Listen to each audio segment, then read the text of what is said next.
Everyone, good morning. আর কালকের ভিডিওটা শেষ করা হয়নি অ্যান্ড আজকে ফিরে যেতে হচ্ছে সকালবেলাতে।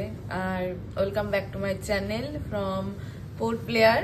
আজকের মতন পোর্ট ব্লেয়ারে বা আন্দামানে আমাদের শেষ দিন। এখন আমরা রেডি হয়ে গেছি, যাব এয়ারপোর্টে। গাড়ি নিচে চলে এসেছে, এখন বাজছে 6:25। আমরা 6:30 নাগাদ বেরোবো। আমাদের ফ্লাইট কটায় ফ্লাইট আছে? 8:45। তো যেদিনকে এই রুমে এসেছিলাম কত এক্সাইটেড ছিলাম, কত এক্সাইটমেন্ট কাজ করছিল, কত ভালো লাগছিল। হুশ করে কেটে গেল একদম 6 দিন। তো বেশ মন খারাপই লাগছে সবার। যাই হোক, সবাই রেডি হয়ে গিয়েছে, এখন নিচে যাব। ওরা ব্রেকফাস্ট আমাদের প্যাক করে দিয়েছে, ব্রেকফাস্ট নিয়ে বেরিয়ে যাব। তো চলো নিচে যাই, ব্রেকফাস্ট কালেক্ট করি, দিয়ে আবার তোমাদের সাথে এয়ারপোর্টে দেখা হচ্ছে। কিছুক্ষণের মধ্যে আমরা পৌঁছে গেলাম এয়ারপোর্ট। আর এয়ারপোর্টটা দেখতে দেখো কি সুন্দর, আমার তো বেশ ভালো লেগেছে পোর্ট ব্লেয়ারের এয়ারপোর্টটা। আর আমাদের অ্যাকচুয়ালি হোটেলটা এয়ারপোর্টের খুব কাছেই ছিল, তাই সুবিধেই হয়েছিল। একটু আন্দামানের গাড়ি শেষবারের মতন আমাদেরকে পৌঁছে দিয়ে বিদায় জানিয়ে চলে গেল। অসাধারণ সার্ভিস, অসাধারণ সার্ভিস। মানে 1 মিনিট এদিক ওদিক নেই। যাই হোক, এখন চলে এসেছি আমরা পোর্ট ব্লেয়ারের এয়ারপোর্টে। কি গো, মুখগুলো এরকম কেন? আসার দিন তো খুব হাসি খুশি ছিল। ঠিক আছে, খুব জলদি আমরা নেক্সট প্ল্যানও মানে নেক্সট ট্যুরও প্ল্যান করে নেবো। মন খারাপ করে বেশি লাভ নেই, চিন্তা নেই।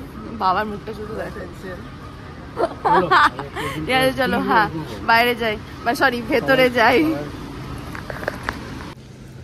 আমরা ঢুকে গেছি এয়ারপোর্টের ভেতরে। আর দেখো ভেতরটা তো খুবই সুন্দর। আজকে আর ট্রলি নিইনি, আজকে এমনি হাতে করে টেনে নিচ্ছি। আর এখন স্ক্যানিংয়ে যাব।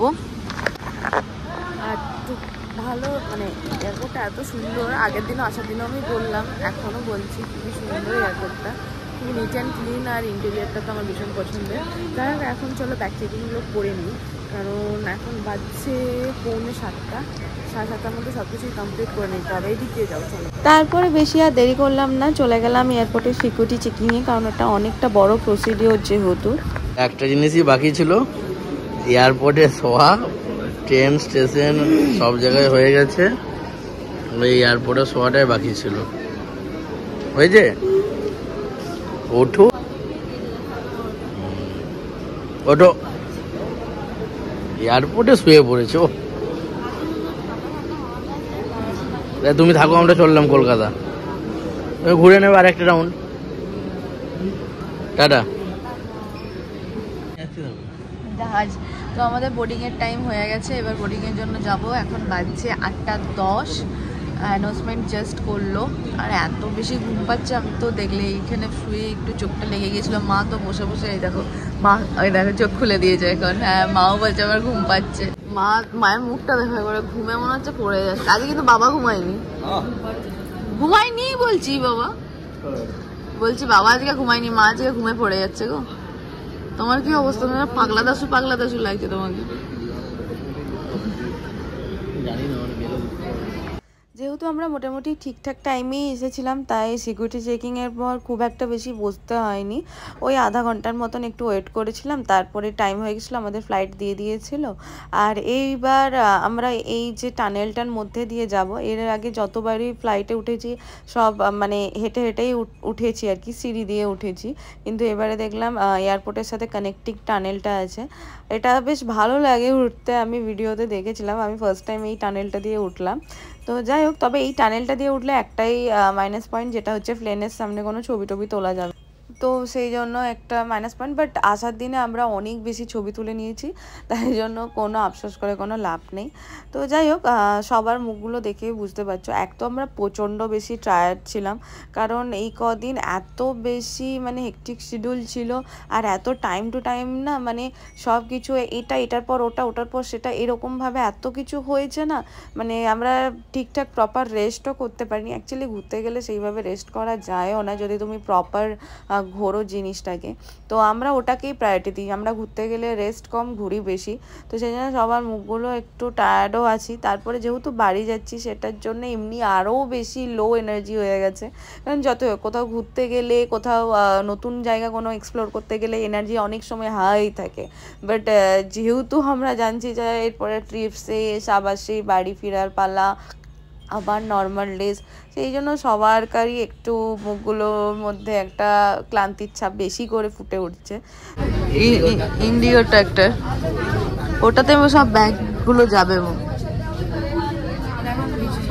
লম্বা লাইন, আমি হয়তো এটা ফাঁকা থাকবে না, আমরা আমি হয়তো এটা ফাঁকা থাকবে, ছবি এত ভিড়, আস্তে আস্তে আস্তে আস্তে সুন্দর। দেখো সত্যি সুন্দর দেখতে, খুব সুন্দর দেখতে।